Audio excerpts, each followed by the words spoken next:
Hello everyone, welcome back to the channel. तो tales of demon and gods के new episode में आप सबका स्वागत है। अगर आप लोगों ने इसका प्रीवियस एपिसोड नहीं देखा तो देख लेना, और कुछ टाइम पहले हमने अगेन इसका सुप्रीम को भी अपलोड कर रखा है तो उसे भी देख लेना। तो फिर चलिए बिना किसी देरी के इसके एपिसोड को अब हम स्टार्ट करते हैं। तो एपिसोड के स्टार्टिंग में हम नियली को देखते हैं जो वहाँ पे गूबाई और लूपियाओ को कहने लगता है, मैं तुम लोगों को उस जगह पे लेकर चलूंगा, बट याद रखना ये सब कुछ एक टॉप सीक्रेट है। वहां पे जाके स्पिरिचुअल एनर्जी हम क्रिएट करेंगे। इतना कहते हुए वो अपने रिवर एंड माउंटेन मैप के अंदर लूपियाओ को और गूबाई को लेकर चला जाता है। ये सब कुछ देखकर दूजे तो बहुत ज्यादा शौक हो गया था। वो कहने लगता है ये तो बहुत ही ज्यादा खूबसूरत जगह है, इवन की इतनी बड़ी जगह। वहीं पे गूबाई कहने लगता है यहाँ पे तो हेवनली दाओ स्पिरिचुअल एनर्जी बहुत ही ज्यादा मात्रा में है, इवन की इस जगह पे तो बहुत ही ज्यादा डिवाइन पूल्स भी है। वहीं पे दूसरी तरफ हम लूपियाओ को देखते हैं जो कहने लगा था, आखिरकार हम कितने ज्यादा स्पिरिचुअल स्टोन्स को एक दिन में बना सकते हैं इस जगह से। जिसके रिप्लाई में हम देखते हैं नियली कहने लगता है, इस जगह से हम हजारों स्पिरिचुअल स्टोन्स बना सकते हैं हाई ग्रेड के, क्योंकि बाहर के मुकाबले में अंदर हेवनली दाओ की स्पिरिचुअल एनर्जी बहुत ही ज्यादा है, इवन की कोई भी रोक नहीं सकता। ये सब कुछ देखकर हम देखते वहां पे गूबाई लूपियाओ खुश हो गए थे। वहीं पे गूबाई कहने लगता है इसकी वजह से तो हम और भी ज्यादा पावरफुल हो जाएंगे, इवन कि हमारे अलायंस भी। और वो कहने लगता है नियरली क्या मैं हेवनली सोल रेस के कुछ मास्टर्स को रिक्रूट कर लूं। उसकी बातें सुन के दूसरी तब नियरली कहने लगता है ये तो अच्छा सजेशन है, उसे तुम रिक्रूट कर लेना क्योंकि उनकी हेल्प से बहुत ही ज्यादा फायदा होगा हमें। वहीं पे दूसरी तरफ हम देखते हैं लूपियाओ कहने लगता है हेवनली सोल रेस के लोग आखिरकार क्या है, जिसके रिप्लाई में हम देखते हैं वहाँ पे गूबाई कहने लगते हैं वो बहुत ही ज्यादा पावरफुल इंसान है, मतलब कि उनका ब्लड लाइन बहुत ही ज्यादा पावरफुल माना जाता है, जिसकी वजह से उनके ब्लड लाइन के इंसानों को ज्यादातर सुआन युआन डीमन लॉर्ड ने पूरी तरीके से सप्रेस कर रखा है, मतलब कि उनके क्लैन के लोगों को, ताकि वो लोग ज्यादा पावरफुल ना बन सके। बट फिर भी बहुत ज्यादा ऐसे लोग हैं उनके क्लैन के जो कि अभी भी रहते हैं। अगर हम उन सबको रिक्रूट करेंगे तो ज्यादा से ज्यादा 60-70 के, मतलब कि 60-70 हजार हाई ग्रेड के स्पिरिचुअल स्टोन्स की जरूरत पड़ेगी। ये सब कुछ सुन के दूसरी तरफ हम देखते वहाँ पे दूजे कहने लगता है ये तो बहुत ही ज्यादा है, आखिरकार इतने ज्यादा एक्सपेंसिव, आखिरकार हम इतने ज्यादा स्पिरिचुअल स्टोन उन्हें कैसे दे सकते हैं। जिसके रिप्लाई में हम देखते वहाँ पे गूबाई कहने लगता है तुम अभी तक समझे नहीं, उनकी ब्लड लाइन इतनी ज्यादा पावरफुल है कि एटलीस्ट वो लोग ड्रैगन दाओ रिलम पे तो होंगे ही। ये सब कुछ सुन के दूजे पूरी तरीके से शॉक हो गया था। वो कहने लगता है तो फिर ठीक है, अगर ऐसा है तो हम उन्हें रिक्रूट कर लेंगे। वहीं पे दूसरी तरफ हम नियली को देखते हैं जो कहने लगता है मुझे कुछ टाइम के लिए बाहर जाना है, तो उससे पहले मैं तुम लोगों की हेल्प कर देता हूँ ताकि तुम लोगों की डीमन स्पिरिट्स बहुत ही ज्यादा पावरफुल हो जाए और एडवांस हो जाए। ये सब कुछ कहते हुए हम देखते वहाँ पे नियली अपने पाव का यूज करते हुए उनके हाथों में 2 बॉल दे देता है। अब ये सब कुछ देखकर वहाँ पे दूजे कहने लगता है आखिरकार ये बर्तन हमारे हाथों में क्यों दे रहे हो तुम,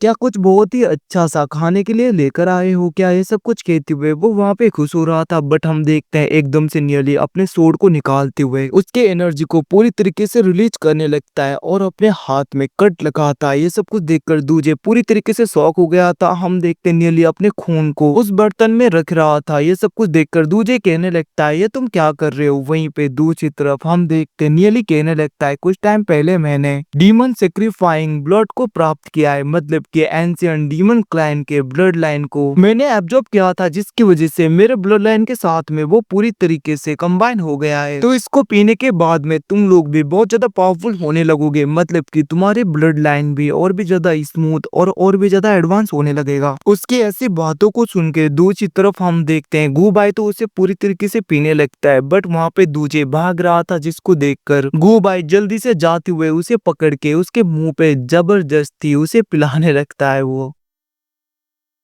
जिसके बाद में हम देखते गूबाई और दूजे के बॉडी के अंदर से बहुत ही ज्यादा एनर्जी बाहर निकल रहा था। ये सब कुछ देखकर नियली अपने किसी फॉर्मेशन को उनके ऊपर पूरी तरीके से बनाने लगता है और अपने नीचे भी एक फॉर्मेशन को सेटअप करता है। जिसके बाद में सारे स्पिरिचुअल स्टोन्स को ऊपर की तरफ फेंक कर उनके एनर्जी को तीनों के बॉडी में कंज्यूम कराने लगता है, जिसकी वजह से दूसरी तरफ गूबाई और दूजे की स्ट्रेंथ भी बढ़ रही थी। ये सब कुछ देखकर दूसरी तरफ हम उसी शैडो गॉड पैलेस के सोल को देखते हैं जो ये ये सब कुछ देखकर पूरी तरीके से शॉक हो गया था। वो कहने लगता है, मैंने हजारों सालों तक अपनी लाइफ जिया और अपने इतने हजारों सालों में मैंने कभी भी इस टाइप के फॉर्मेशन को नहीं देखा। आखिरकार ये बच्चा जिस फॉर्मेशन का यूज कर रहा है वो फॉर्मेशन है क्या, ये सब कुछ कहते हुए हम देखते वो वहाँ पे शॉक हो रहा था। वो कहने लगता है, इस टाइप का फॉर्मेशन मैंने पूरी लाइफ में कभी नहीं देखा, बट मैं इतना कह सकता हूँ कि ये फॉर्मेशन बहुत ही ज्यादा खतरनाक है। अगर इसके ऊपर अच्छी तरीके से कंट्रोल नहीं हुआ तो इन तीनों की बॉडी पूरी तरीके से एक्सप्लोड भी हो सकता है। दूसरी तरफ हम नियली को देखते हैं जो कहने लगता है, मेरे तीनों डीमन स्पिरिट एडवांस लेवल में चली गई है, मतलब कि इनका भी ब्रेक थ्रू हो गया और हेवनली रिलम के 6th लेयर तक पहुंच गए हैं। वहीं पे दूसरी तरफ हम देखते दूजे और गुबाई भी बहुत ज्यादा खुश हो गए थे क्योंकि उन लोगों की स्ट्रेंथ भी बढ़ गई थी। अब यहाँ से सीन शिफ्ट होके दूसरी तरफ हमें ली सिंगयून को दिखाया जाता है जिसके पीछे कुछ लोग पड़े हुए थे और हम देखते वो लोग लगातार उसके ऊपर अटैक करने लगते हैं। वो कहने लगता है, ये लोग अभी भी मेरा पीछा नहीं छोड़े, आखिरकार मैं क्या करूं जिसकी वजह से ये लोग चले जाए। ये सब कुछ कहते हुए वहां पे वो आगे की तरफ बढ़ रहा था। तभी हम देखते दूसरी तरफ एक बंदा बहुत ही ज्यादा पावरफुल अटैक करता है जो डायरेक्टली ली सिंगयून को लग जाता है और हम देखते हैं वो दूर जाके गिरा था। हम देखते दूसरी तरफ वहाँ पे ली सिंगयून एक जगह पे छुपा होता है। तभी वो बंदा कहने लगता है, तुम्हारे पास में इतनी ही एबिलिटी है और तुम चाहते हो कि कांगियन फैमिली का हेड तुम्हें बनाया जाए, ऐसा कभी नहीं होगा। दूसरी तरफ हम देखते हैं वहाँ पे ली सिंगयून सोचने लगता है, अभी तो इस जगह पे लू पियाओ और गुबाई भी नहीं है। तो गाइज यहाँ पे बीच बीच में मैंने गलती से लू पियाओ को दूजे बोल दिया है तो माफ कर देना, अगली बार से ऐसा नहीं होगा तो ध्यान से देख लेना। मतलब कि उस बंदे का नाम लू पियाओ है, दूजे नहीं है, बस बीच बीच में मैं गलती से दूजे ही बोलता जा रहा हूँ। तो वहीं पे दूसरी तरफ हम ली सिंगयून को देखते हैं। वो कहने लगता है, आखिरकार ये लोग किसने भेजे होंगे हमारे ऊपर अटैक करने के लिए। जहाँ तक मुझे याद है पिछली बार गु हैंड ने तियानजुन रिलम के बहुत ज्यादा मास्टर को भेजा था हमें खत्म करने के लिए,